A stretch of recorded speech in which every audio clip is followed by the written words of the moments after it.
Hello and welcome. This is Cambridge OLevels Physics paper number 4, alternate to practical. The subject code for this exam is 5054. This is October-November 2021 exam, and this is version number 2 of this paper. Let's start. First question, it says, a student measures a value of specific latent heat of vaporization LV of water. The student pours 100 grams of water at room temperature into a beaker placed on top of a pan balance. Connects an immersion heater into a circuit with suitable power source, an ammeter, and a switch. The student places the immersion heater into the water, and the student reads and records the mass of the beaker and water. So the apparatus is shown in figure 1.1. So this is the figure that shows the apparatus. This is the power supply. This is switch. This is ammeter.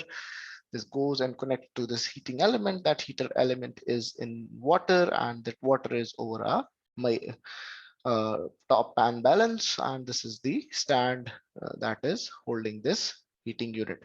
So on the figure 1.1, draw a voltmeter connected to measure the potential difference across the heater, right? So remember, the voltmeter is connected in parallel. So remember, I'm writing it here, voltmeter connected in parallel. So whenever you have to draw a voltmeter, make sure you draw the voltmeter in parallel with the circuit. So on this figure, so you can draw a voltmeter like this. So this is your voltmeter, something like this. So let me redraw it again.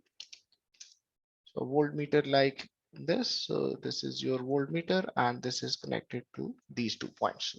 So voltmeter is connected in parallel to this heater. So this is the wire that's going in. This is the wire that is going out. So in some cases, you can also draw a voltmeter over here as well. If you think that this place is much smaller, doesn't allow you to draw properly, so you could draw over here as well. So it is totally up to you where you want to draw. So voltmeter like this is what you have to draw as an answer for this part. Next question. The student closes the switch. The scales of the voltmeter and ammeter are shown in figure 1.2. Record the readings and measure record the readings from the meter scale. So we have to measure the reading for voltmeter, and we have to measure the reading for the ammeter. Remember, the units are given, so we are not much concerned what are the units. So 11, 12, 13, and this is something between 13 and 14. So this is 13.5 approximately. Similarly, for this, we are 4, and then there are 10 numbers in between 4 and 5. So this is 4.5, this is 4.6. So the voltmeter reading is 13.5. The ammeter reading is 4.6 amperes. Okay, next part. Part C, it says the student waits for a few minutes until the water starts to boil, records the reading on top pan balance when the water starts to boil, and starts a stop clock. Records the reading on the top pan balance every minute for 6 minutes, opens the switch. The student results are shown in figure 1.3 and in table 1.1. So in this figure, how the student has been able to record the results, it says mass of the beaker and mass of water at room temperature. So before he starts boiling, the initial mass is something like this, or 154.5 grams. Then mass of beaker and water when the water starts to boil. So this is when the student has reached 100 degrees centigrade. So the mass is 152.3 grams. So some of the water has evaporated during the boiling. So that is why the mass has decreased. So let's go ahead. So there in table 1.1, it says there is a column of time. So time is 1, 2, 3, 4, 5, 6 minutes after. Then mass of the beaker and water. So initial mass 152.3. When it starts to boil, 150.9, 149, 0.1, 150, 147.4, and so on and so forth. So the mass of the water boiled away initially. This is the mass that is when the water starts boiling. After 1 minute, the difference of this. So if we subtract how we got this value, 152.3 minus 153.9. So this is 1.4. Okay.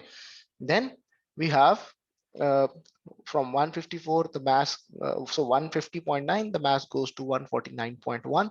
But how this value is achieved? This value is previous value 1.4 plus the mass of water that evaporated here, mass m2, so plus m2, or the difference, or delta m2, we can call it delta m2.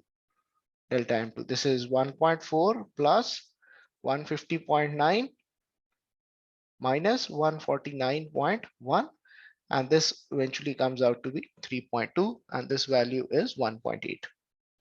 So this delta m is 1.8. Okay. And similarly, we have to calculate this value. So this value will be 33.2 plus delta m3. So calculate delta m3. Delta m3 is 149.1 minus 147.4, and this delta m3 comes out to be 1.7 grams, and 1.7 plus 3.2, so this is 9, so 4.9. So plus 1.7, so this comes out to be 4.9. So all you have to do in the exam paper is just to write 4.9 here. So I'm just removing the previous one and just writing it for simplicity. So all you have to do is write 4.9 here. Then it says complete table 1.1 by filling the value of mass boiled away after time 3 equals seconds. So we have done that. So we have done that.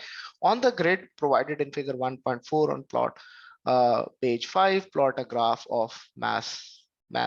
So mass is along y-axis. So y-axis will be my mass and x-axis will be my time.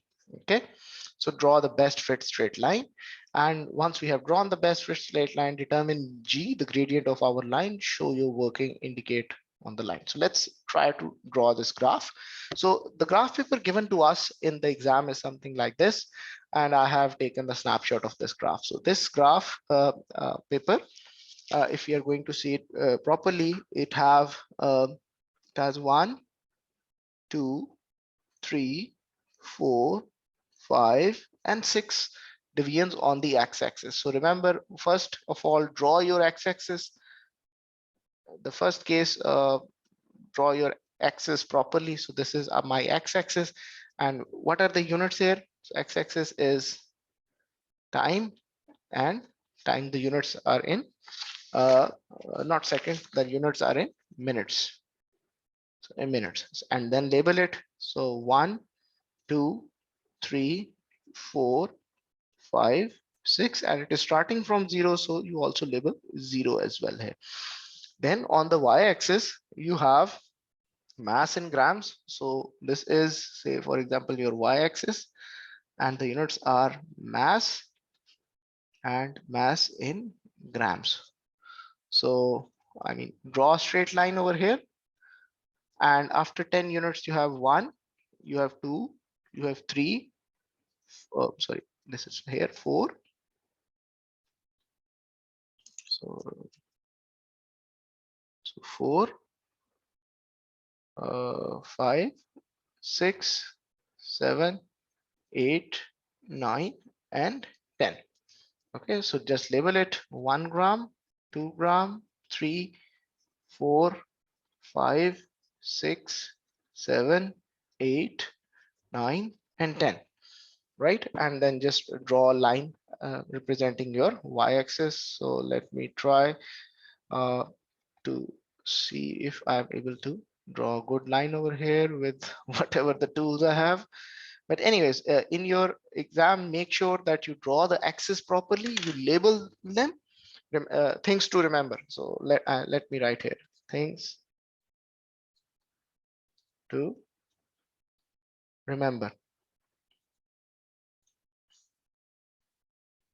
Draw and label axes properly.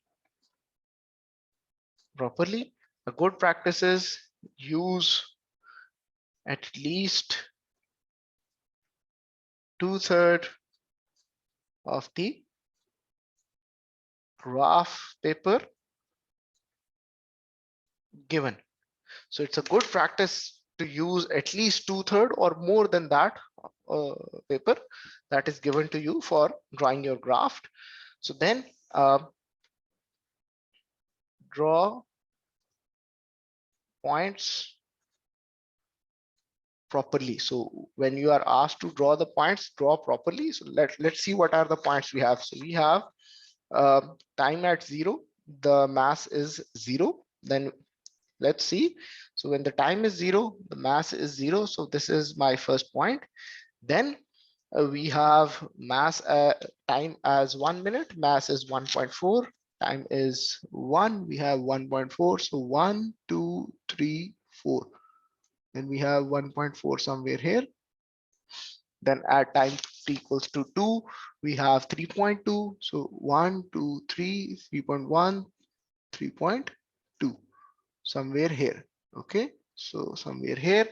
Then at time t equals to 2, so we have 3.2. So we have 3.2. So this is one. This one was my 3.2. Then at time t equals to 3, we have 4.9, the one we calculated and wrote on the empty space.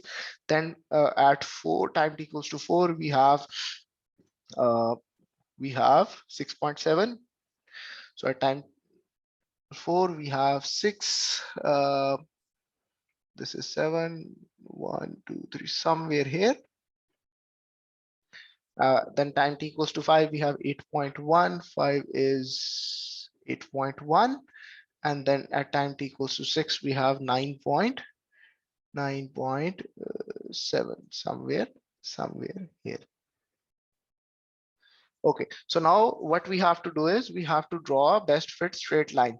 So the best fit straight line, a good practice is to keep if some point is not following, so draw a line such that the points are as evenly distributed across the line as possible. Say if one point goes above the line, make sure that there is at least one point that is below the line as well. So if I'm just trying to uh, draw a line over here, so and make sure it starts from 0. So you have to the 0 is there. So consider this a bad sort of line of mine as best fit straight line. So something like this. So this is how you're going to draw the line.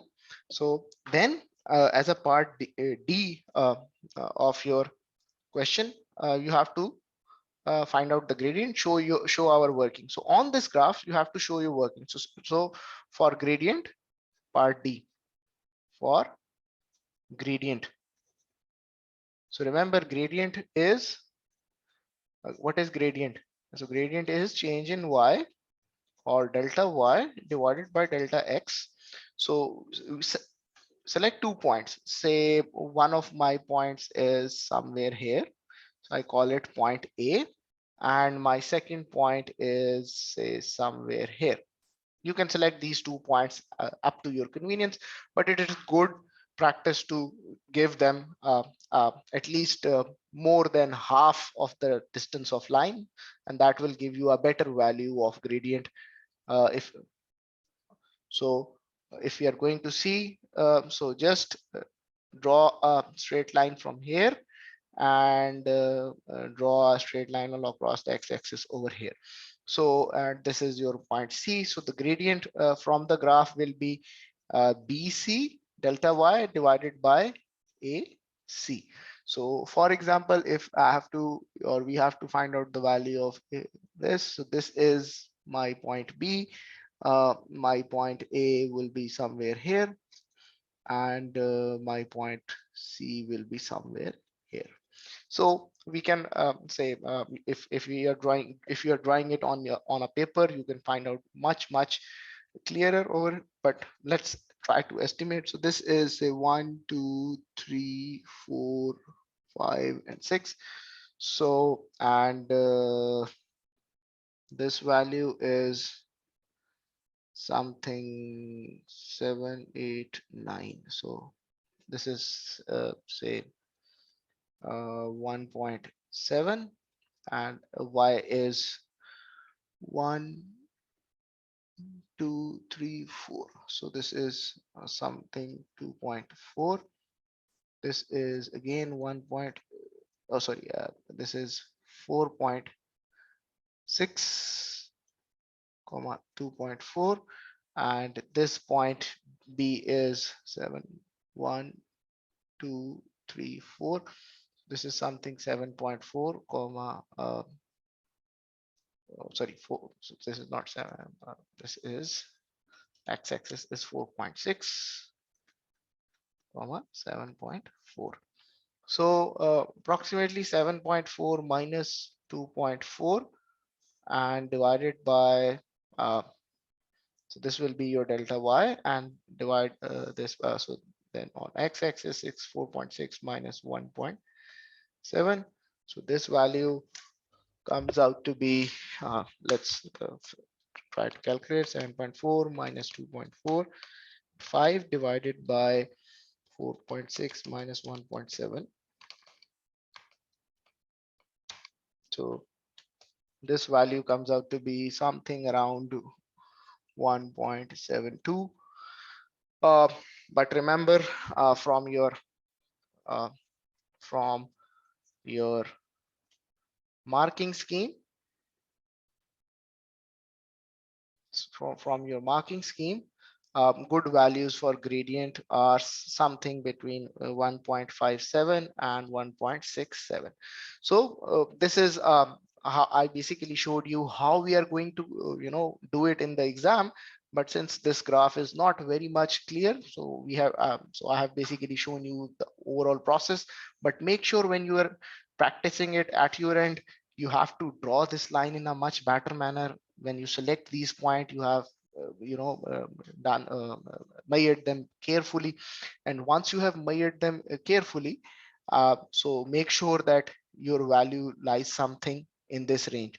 So for simplicity, let's take the value of gradient as 1.62 for simplicity. So use this value for if it's required. So so when you have done, so when you measure, so you must measure that gradient 1.62, and then units of this gradient are again very important. So see what will be the units. So change in y is representing mass in grams divided by change in x is minutes. So grams per minute will be my gradient value. So gradient value will be approximately uh, grams per minute.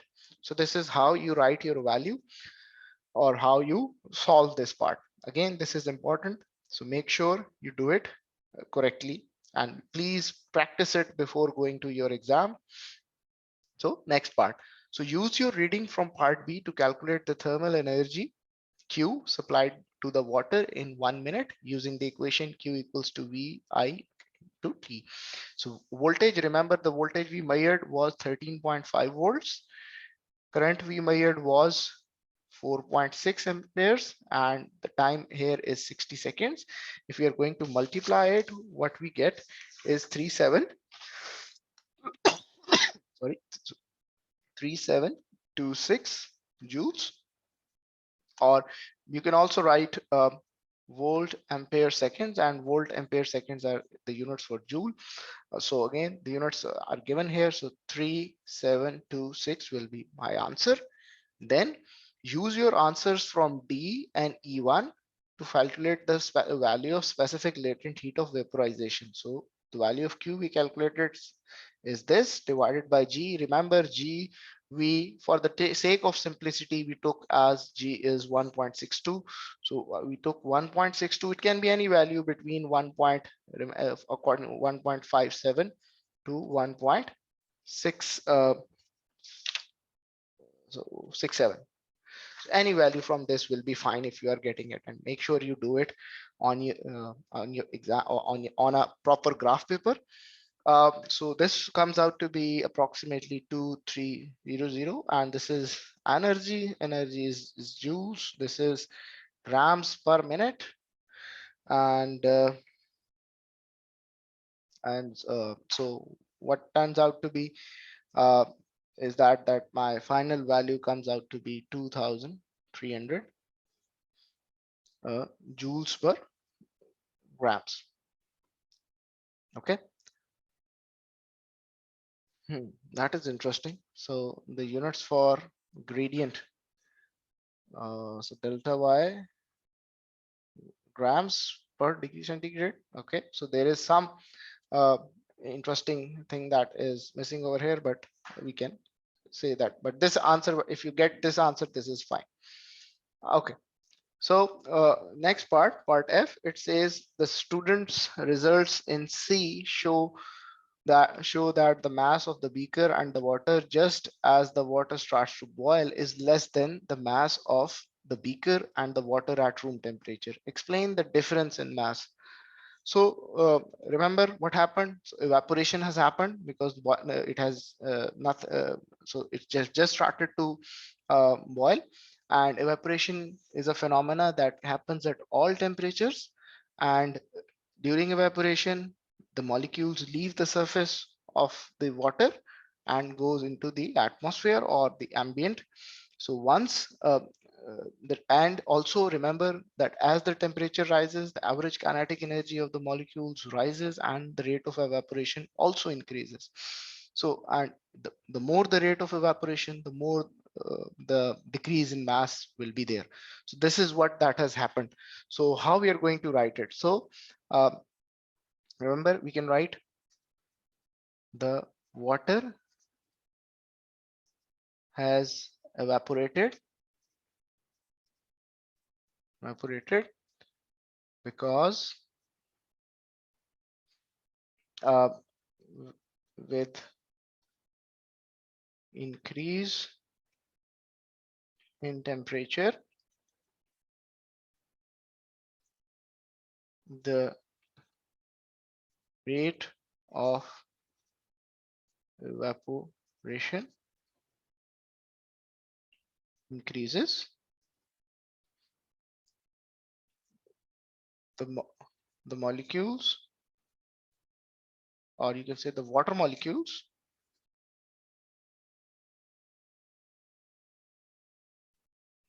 start, or you can say what water molecules leave the surface of water during evaporation. This causes decrease in mass of water in the beaker. So this is how you can write it. Then it says the thermal energy lost by conduction through the sides of beaker during the experiment. This means that the value of LV, or the latent heat of vaporization, in this experiment is greater than the accepted value. Explain how the loss of energy through the sides of beaker causes this difference. So uh, so since the energy is lost by conduction through the beaker, so it means that our heater supplies more energy to water to compensate that loss. And when the heater supplies more energy, we we are basically using the formula Q equals to LV to Q over G. So the value of Q will increase because this is the value we are calculating from the heater. And if this value is increased, the overall LV value will be larger than the actual value. So let's write this thing. So the heat energy is lost to the surroundings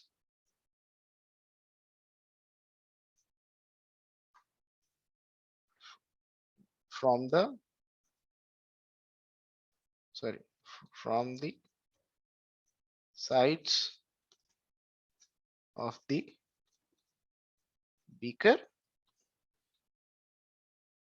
more uh, this energy is supplied, or you can say um,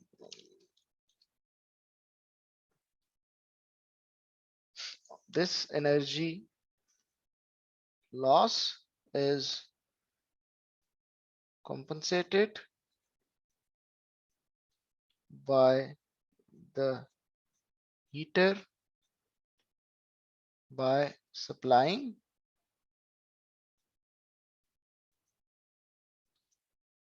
more energy, and that energy is Q. So this, since there is more energy supplied by boiling, this increases the overall calculated value of LV as LV equals to Q by G. Okay, so this is, I mean, how you can write this thing in words. Again, you can use your own words to explain this phenomena as well. So moving ahead, it says state how the loss of thermal energy can be reduced. So remember, the thermal energy is losing from the sides of beaker. Insulating the beaker can be a good choice. So insulating the beaker can reduce this energy loss. Uh, One method, the other method is that we can cover the beaker with a lid or something like that. You can say cover the beaker with a lid. This will also reduce some of the energy that is lost, but first point will be the most relevant and justified answer for this case. Okay, so next part, it says a student uses a 30 centimeter graduated, sorry, 30 centimeter ruler graduated in millimeters to estimate the thickness of a sheet of paper by two different methods. Method number one, the student takes a sheet of, say, takes one sheet of paper from a pack of 400 sheets and folds it in half. Then folds the paper in half again, repeats this process until the paper has been folded in half 5 times. Measures and records the thickness of the sheet. So what are his measurements? Thickness of the folded paper is this 0.4 centimeter. The folded sheet is now 32 sheets of paper thick.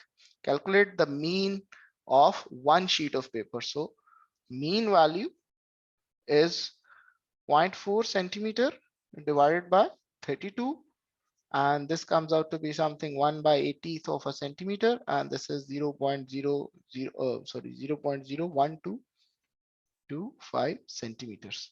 So again, the answer is 0.0125 centimeters. Okay, next part, method number two, it says the student takes the remainder of the pack.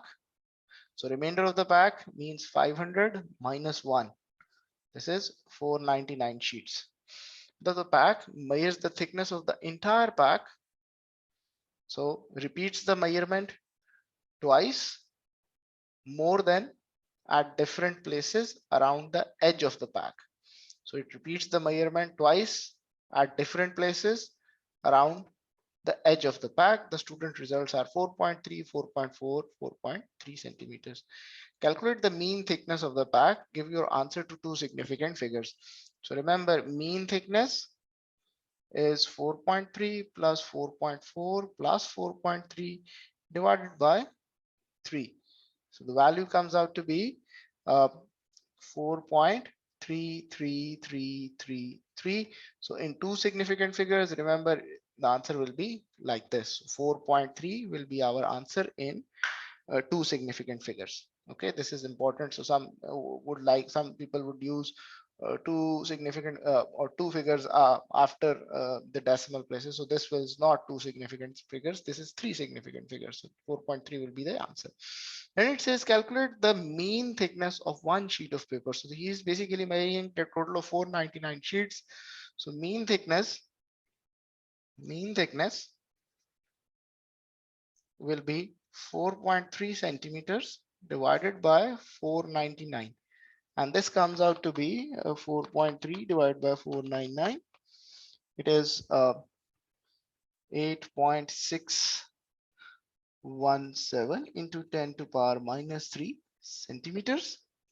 And if we are going to write it in terms, so this comes out to be 0.0086 centimeters.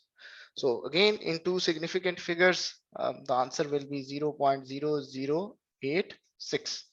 It's good. But again, we are not asked, so we can go and write one couple of more figures as well. So this is the thickness over here. Then it says state which method of measuring the mean thickness of a sheet of paper is more accurate. Give one reason for your answer. So remember the thickness method number two is more accurate. So what reasons you can add? Reasons which are possible. One, you can say folding paper changes the thickness,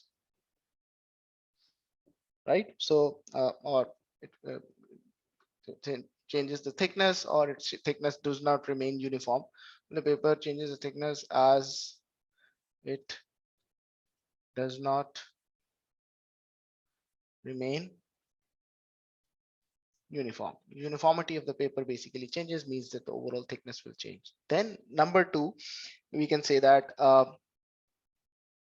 multiple readings decreases the mean error, and or you can say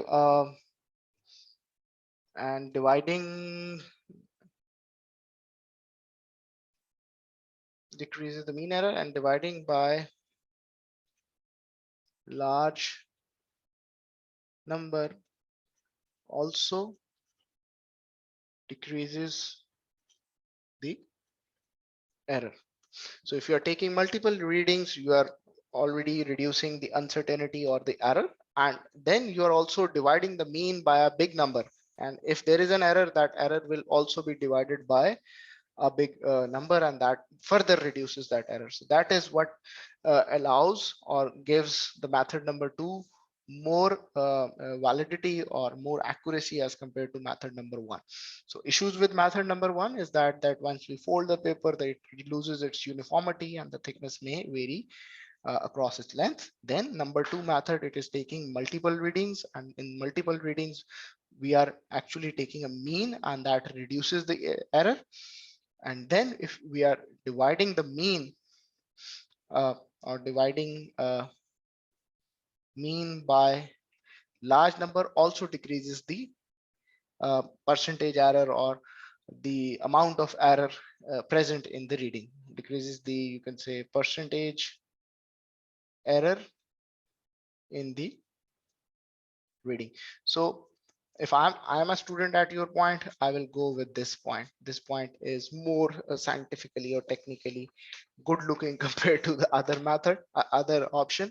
So a good student will always go for something like this as his answer. So moving ahead, question number three, it says a student uses pins to locate the image of an object formed by a plane mirror. The student places an object P in front of the mirror, looks into the mirror and sees the image of P, places two or more pins W and X in front of the mirror and adjust their position so that the image of P and pins W and X are exactly in line, one behind the other. The positions of the pins are positions of the pins is shown in figure 3.1. So this is P, this is W, this is X, and this is from where this the student is looking at the pins.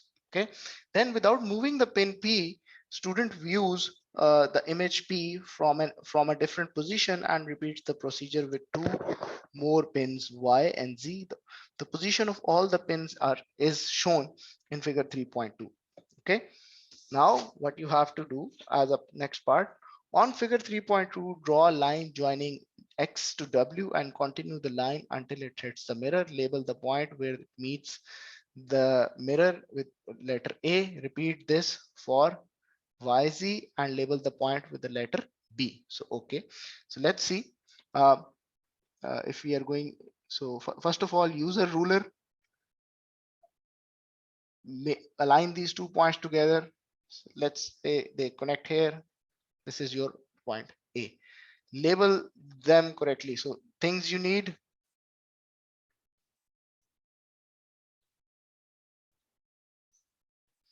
ruler, and make sure ruler has clear markings because you'll be requiring to measure uh, some distances as well in this question. So this thing is again important. So this is point A. Similarly, if you are going to connect these two together, uh, let me try to draw a good line here. This is always difficult to draw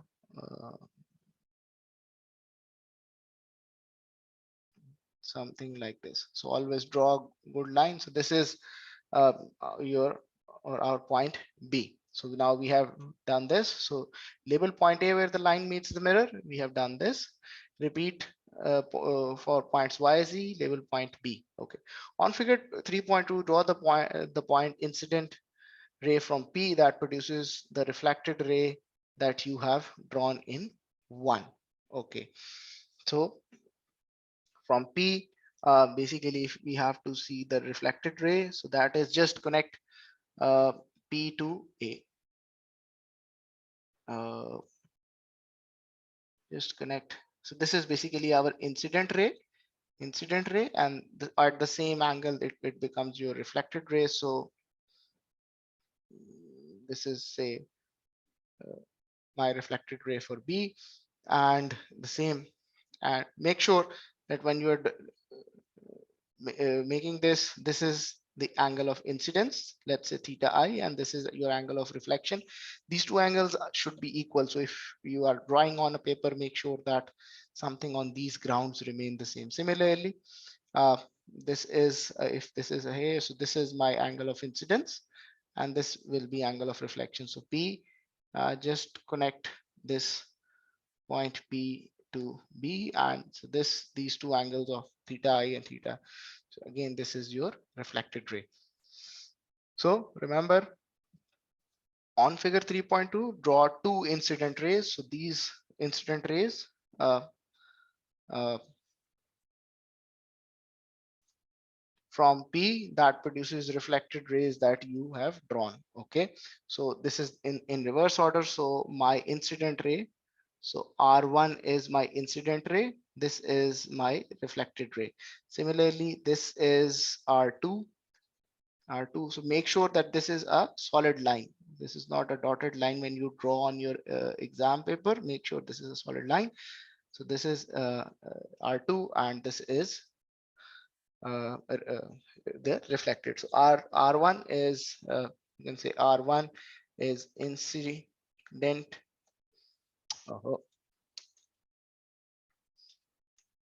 R1 is incident ray from P to A, and R2 is incident ray from P to B. Okay, and on this point, you can also write for the examiner rays R1 and R2 are drawn and labeled. Okay, so you can easily write this thing here as well. So measure the angle of incidence theta I of the ray PA. So go back, if you're just measure this angle. So with a protector, so things you need, then also you need a, oh, you also need a protractor or a protector, or you, in some cases they it's called a D shape angle measurement instrument, or you can say tool that is available in your geometry box. So use that, align the 0/180 degree over here and measure this angle. So when you're going to measure this angle, this theta I will be approximately something around 45 degrees plus minus 1 degrees. So 44 to 46 degrees, anything is good. So I'm going to select say 45 degrees as my answer. So generally 45 degrees is a good answer, and you again marking scheme basically says that any value that you have measured between 45 plus minus 1 degree is a good choice. Okay, then part B, it says on figure 3.2 continue raise uh, xw and yz until they meet behind the mirror. Okay, let's go back uh, to this diagram. So extend these rays back and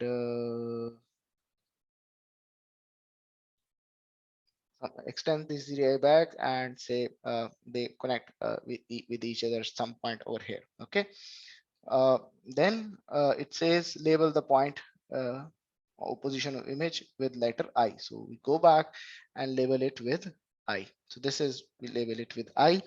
Then part C, it says uh, so this is what we have done. A student, a second student says that the distance of the object pin P from the mirror is equal to the distance of the object of the distance of the image I from the mirror.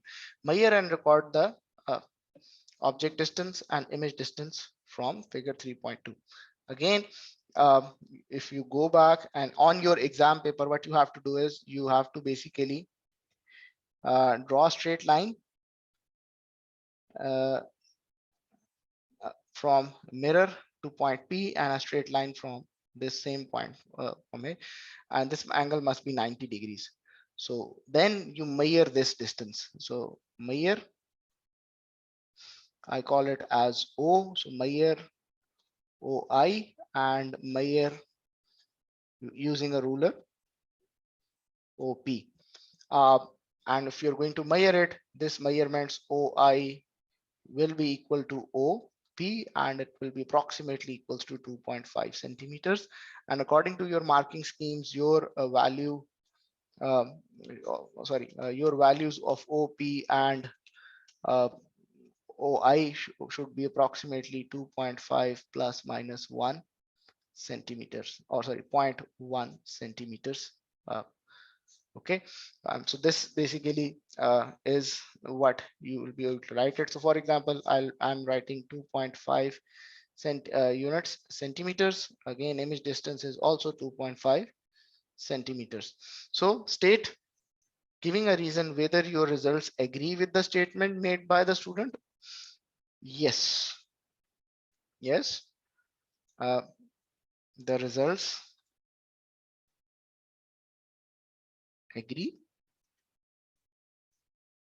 with the statement as the object distance and the image distance are just simply say, yes, this is the object distance and image distance are equal. Uh, and also, since it is a mirror image and are equal, so you can be equal, or if say if you are mirroring actually, so this reading comes out to be 2.4, this comes out to be, for example, 2.5. So you can say that are approximately equal, and percentage error should be less than, you can say, 10%. If the error is less than 10%, you are basically fine. The statements are um, well and good and in the same ballpark or the domain. Okay, so moving ahead, question number 4, it says a student connects three lamps P, Q, and R and a cell and a switch to make a circuit. Lamp P is connected in series with R, in series with R, the switch and the cell. Lamp Q is connected in parallel with both lamps P and R. Draw the circuit. So we have say lamp P and it is connected in series with R. So this is say my lamp P, this is say my lamp Q, and it is in connected with in series with the switch and the cell. So this is my switch, my switch. This is my cell voltage. So V is cell, S is switch, P is lamp, P, Q is lamp Q, and then lamp R. Sorry, this is R. P and R are in series, and then lamp Q is in parallel with both P and R. So it is in parallel with both P and R. So this is Q. Okay, so you can just draw this circuit like this. Okay, some people may draw it like this. Again, it is also fine. This is here, this is a switch, this is P, again this is R, this is P, this is R. P and R are in series, so this is the series network, and then Q is in sorry, in parallel with your PNR. So you can also draw it like this. Both are the same circuits, both represents the same thing. So make sure you, so I request you to apologize my bad drawing at the moment, but something like this, if you have drawn in your exam, this is perfectly fine. So P and Q are in series, Q is in parallel with both. So we can also see that if current is I is coming from here, at this node A, the current will divide. It will go, some current will go here, some current will go here, and overall the voltage across both PR and across Q will remain same. That is the cell voltage. So we are perfectly fine here, and same goes with this diagram as well. Okay. So next part, it says the student disconnects the lamp from the circuit A and reconnects them as shown. Again, this is shown over here, and we can see that our circuit which we have drawn is much similar to what they have drawn over here. So so let's coming back, so the student reconnects the lamps as shown. So when the switch is closed, the student notices that the lamp P lights dimly. So there is some dim light from P, but lamp Q and R do not light. So no light here, no light here. So 5 possible explanations for this are given. So first explanation, the cell needs charging. Okay, yes, it is possibility. The current in Q and R are too small. Yes, since there will be some current that the filament of P is broken. So if the filament is broken, there would be no light. So no, this is not the answer. This cannot be answer. The filaments of Q and R are broken. So if Q and R filaments are broken, if both of these filaments are broken, there would be no, the circuit won't be complete. this will be open circuited, this will be open circuited, so circuit won't complete, so there the P will not shine. So it means that this is another not an option. There is a break in the lead connecting the cell to lamps Q and R. So uh, so if there is, this is the cell and that is connecting to Q and R. If there is a break over here, again a break in the lead means that the circuit is not complete, lamp P will not glow. So this is again not the right choice. So again we are left with two choices. So in case remember, if the voltage of the cell is less than its rated value, or the voltage that is required to light up these lamps, some current will be flow or will flow through these lamps, but overall the you can say voltage will not be good enough to drive a suitable amount of current in order to light these lamps properly. So it is a possibility that we need to recharge that lamp. So yes, this is a good answer, or good looking answer. Then the currents in lamps Q and R are too small. Okay, so let's say they are similar uh, uh, you can say lamps. So the resistance of each lamp is same. So let me call the resistance as what call it? So R. So R is already here. So to avoid sorry, to avoid confusion, say let's say the resistance of each lamp is small r. Okay, so small r, this is small r, this is small r. So these two lamps are in parallel, so the resistance become, so this resistance becomes r by 2. So because they are in parallel, so parallel r in parallel with r, so this is r square divided by r plus r, or 2r. So this is r by 2, and r by 2 plus r, the overall total resistance becomes r plus r by 2. This is 3r by 2. And current in the circuit, so total current I that is flowing, let's call it I, that is flowing in the circuit is V, voltage V divided by 3 to R. So this is the current that is flowing. And when the current comes here, so this current will be flowing through this. So when this current comes here, it divides into two parts. So half goes here, half of it goes here. So overall, so it means that the current through IQ is I divided by 2, and current through IR is again I divided by 2. So it means that the overall current further decreases. So it means that the current in lamps Q and R is way smaller than the current in lamp P. So yes, this is again, and these values of current are much less than I P, that is equal to I. So it means that these two are the right choices we have. So this is how you solve this part. And this is the end of this exam, and I hope you all have benefited from this lecture. And if you have any questions, any challenges, please do write them in the comment section. And overall, I wish you best of luck for your exams and your future endeavors. Thank you for listening. Take care.